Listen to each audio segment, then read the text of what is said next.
Well, welcome back to the channel.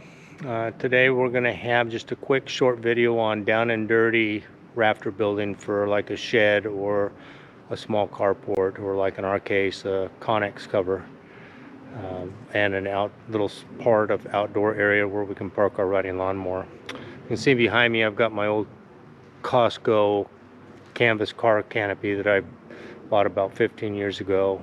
That was my cook tent, and our hunting camps for many years worked well. And then as we started developing the Washington property, where my wife's staying the majority of the time while I'm in Alaska, we had to have something to keep things out of the rain for a while, and it's starting to fall apart, and we wanted to get something more to a more permanent structure. So as you can see behind me, right over here, right there, is some of the rafters that I've already built. I'll get into it a little bit more in depth, but it's kind of what it's going to look like. And once we get it all done, we'll get it all going. Or we'll move the car canopy out of the way, and it's going to go. The poles and everything will probably go up to Alaska. The top of this has a hole in it, so I'll probably just use some tarps, so I have an outdoor work area when I'm building up there for during the rainy times. But yeah, I'm here for about 2 more weeks, taking care of some appointments and doing some honeydews, and then I'll be back up there, and you'll be joining me on some of the builds that we got going up there, hopefully all summer. Also really excited, got a couple of veterans that I know, one that I served with over in Europe, that are planning to come up this summer and spend some time. So we'll get some good time with them, going fishing, building on the cabins, and just having some good quality time together, telling our stories back and forth. So, and that's what it's all about. It's about veterans helping veterans, and the law enforcement families helping the law enforcement families, and all the first responders getting together and just having some peace of mind. So with that said, I'm going to say God bless. We're going to get on with this, and hopefully maybe this will help someone just do for a little home project, learn how to build a down and dirty rafter for their little shed or a carport area. Right? Rafter making with a speed square. Down and dirty, quick and simple, getting your angles. I'm doing what's called a 412, so that's 4 inches up for every 12 inches of run. So if I go a foot, my rafter height would be 4 inches. How do you get that on a speed square, down and dirty? Quite simple. On the speed square, you have what's called the pivot point right there. Down here, you have what's called the common run. So I'm going to put it on the pivot point, and I'm going to move it to 4, which would give me the 412. So what I'm going to do is pivot point here. This goes on the long top edge or bottom edge of the rafter. Obviously you want to crown your rafters, so you're going to cut your angle. Let's say this is the crown right there, that's the top, and on this particular board that is the crown. So we would cut our angle at that angle. We're going to put our pivot point on the edge, and we're going to move this line to the 4. I don't know if you can see that right there. That line to the 4 right there. You can see the edge is right at the corner. Now you can do this anywhere along there, but I'm utilizing as much of the 2x6 as I possibly can. Then you're going to draw your line, keeping it on the 4. That's going to be your 412 angle. Again, this will be the top, this will be the bottom side of the rafter. Quick and simple. I do a 412 on what I'm doing here because I don't need the extra angle for support. This is just going to be a small cover for the Connex and a little dry area to park our lawnmower in the front. I've got some of them done already. I'll show you. As you can see up there, I've already built some of the rafters up there, 412 angle. Then I've got the distance, it's 90 inches from outside to outside, so midway point is 45 inches straight up. And then from there I had to come up with what my run was on the bottom side. I'm not cutting a bird's mouth in these rafters. These are just down and dirty, simple rafters. I'm using my 2x4 as kind of a collar tie in there. Now the other 2x4s are just support until we get everything raftered up and all that. Then we'll take those out, and we're going to actually put a couple of 2x6s across the top, so I got something to hang parts or tools from in the middle if I need to raise something. But the actual distance from midpoint to the outside is 47.5 inches. And the way I did that was I just came down here on this piece of OSB I'm using for a jerry rig table, and I measured 90 inches down, measured it, came up with a 45 point, which is middle, set my rafter angles on there, and then measured down to here. Then I measured the run to where it touched the outside of the post. So if you got a deck that you're working on, like for a house or a shed or whatever, you can lay it out on the flooring and kind of draw it out. Cut your angles first, lay them down, and then measure your midway point from each end to each end, and you can come up with how far to do the collar tie on there. I can still put a hurricane strap up there, and I will on a few of them. I don't need it on this particular shed, but I'll show you what that looks like when we get closer to being finished.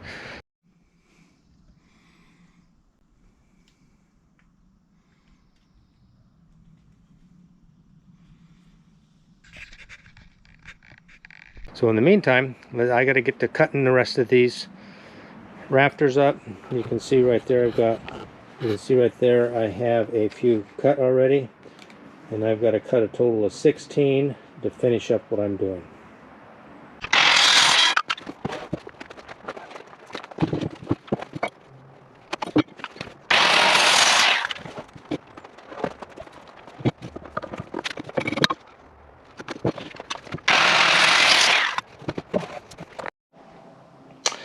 So one of the other things I do with the rafters is once I have the angles cut, now obviously these are going to come all the way around, I want to put something in there to tie it together and hold it tight.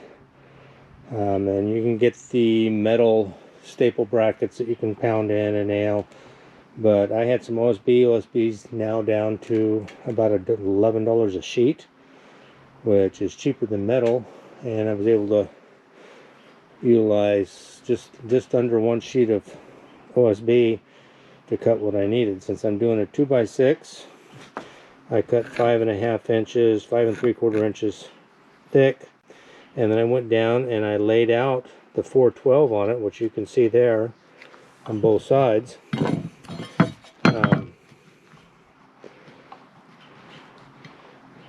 That's straight up and down. You can see it's 412 on that side too. And then as you go down the line, your 5.5 inches, you just continue alternating and cut them out. Now these are going to go on both sides of the top. So I've kind of got it laid down here. The 2x6 underneath is holding it off the ground. I will lay the OSB pieces down on both sides. I'm going to clamp them together and then nail them in. And then from there, I will measure from there down that length to 47.5 inches, mark a line, and I'll do that on both sides, and then I will run a 2x4, and an 8-foot 2x4 is fine. That's perfect for what I'm doing, since I only have a 90-inch outside to outside spread. and that will be the bottom edge. So then, like I said, I don't have to do a bird's mouth and cut into the 2x6 at all. I can just lay it on there and come out. So let's build a rafter.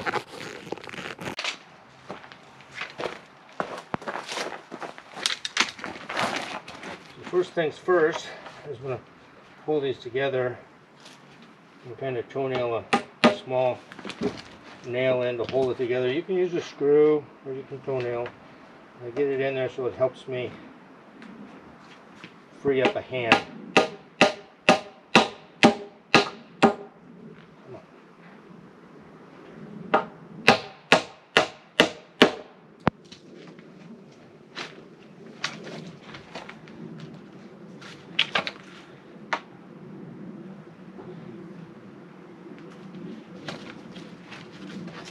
And these triangle pieces don't have to be perfect, so long as they're close. They'll work.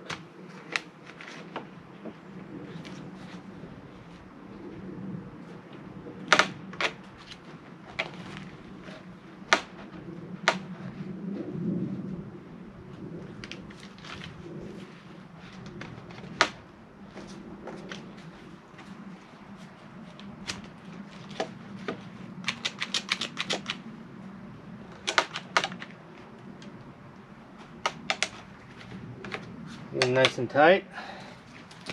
And then you start nailing.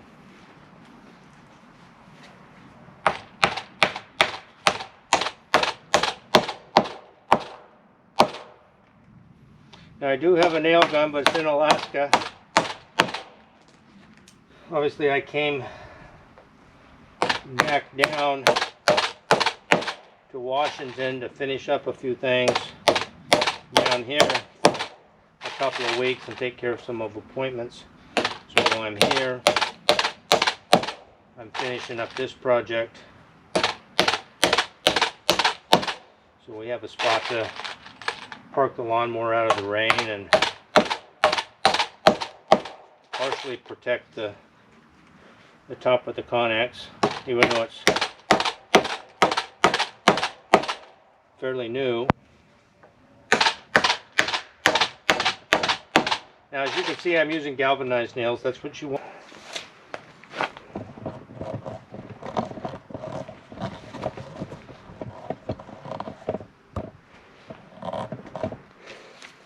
I'm going to measure down to 47.5 inches from that center point. Draw a line. And I will do it on the other side also. And then what's going to happen is this 2x4 is going to come across and sit bottom edge right even with that line. And this is part that will rest on the top of the beam that I made up there. So that's how that works. And then we have a nice perfectly straight truss. And we've been laying these out. They're in perfect straight line, laying them the way we've got them.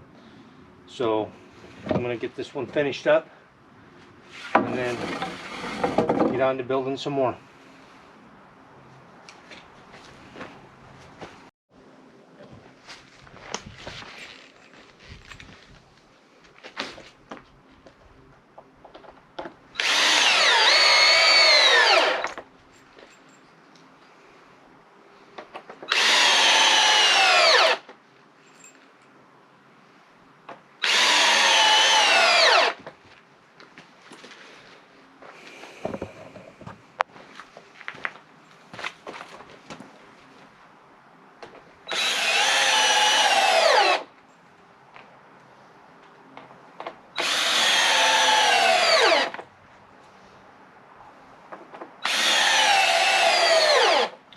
Now obviously you could nail these down here in the bottom, but I like using screws. It's just, one, it's easier for me to do. Two, if I do make a mismeasurement by chance, I can just pop the screws out and move this left to right to get it straight. But I haven't had an issue yet down and dirty, easy way to do these. So hopefully this helps. We'll get on, we'll get the rafters up. I'll show you what it looks like after they're up, and then how I do the tails of the rafters, because technically I could measure down. I've got 8-foot metal. I could measure down just under 8 foot and cut a reverse 412 down there, which would give me a face. But these are all rough cut. It's all rough cut lumber except for the 2x4s that I was able to pick up on sale. But all the rest of the stuff is the rough cut that we milled up. And so the links are all a little bit different. And so I just put them up there. I'll snap a line and then cut them all in a straight line after that, like kind of like I did on the greenhouse build. So there's one rafter done. I have 7 more to do.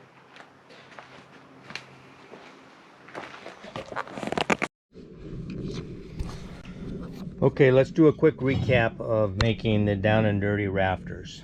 So remember, pivot point, long end of the 2x6 or 2x4 that you're cutting, you pivot it until, and we're doing the 412, so we pivot it until the edge gets to the 4, and then we cut that angle. So we'd cut the angle, and that would give us our 412. Remember, that's 4 inches of rise for every 12 inches of run. Okay, and then to figure out how long it is going to be before it gets to the end, you can either lay it out this way. There's some long math formulas that I don't want to explain, but it's easier if you can lay it out, so like on the deck of your building, or if you get a sheet of OSB like this. But to figure out how high, let's say if I don't want to do a collar tie, I just want to set the rafters on top of a wall, what it is, since it's 412, you're going to take half the distance of the total span, which on our building is 90 inches outside to outside. Half of that is 45 inches. You're going to divide that by 12. 12 then, which is going to equal 3.75. You're going to take that 3.75, times it by 4, because we're in a 412 pitch, and that's going to give us a 15-inch rise from the top, or from the top of the top plate to the bottom of our rafter. So what I did is, again, like I said earlier in the video, I laid on the OSB a 90-inch run, and then I came to the middle, which is 45 here. I measured up to 15 inches, put a mark, and then from there I went from the top plate over there, pulled my tape, laid it down, and that's how I came up with the bottom run of the rafter at 47.5 inches. So that's how, when I put the collar tie on, you saw that I measured from the top point there where they connect on the bottom side down, made my line on both sides at 47.5. I then laid the 2x4 across, the collar tie across, and nailed it to where that bottom edge is right there, and that puts this edge right here, right at the outside wall would be right here down, and this is going to be sitting flat on top of the top plate. Pretty down and dirty, simple DIY stuff. Again, if I was just doing rafters and it's going to be supported by a wall in the middle where I don't need this collar tie, I would measure 15 inches up from here to there, and I just set the rafters on top of the wall, and I would still do some sort of connector like that with the OSB or plywood or something up there to help hold that joint together. So I hope that was informative. I'm going to finish roofing this thing. We're going to get the 1x4 up and then get the metal put on, but that's all pretty straightforward. So leave some likes and comments in below and let me know what you think, and have a great day.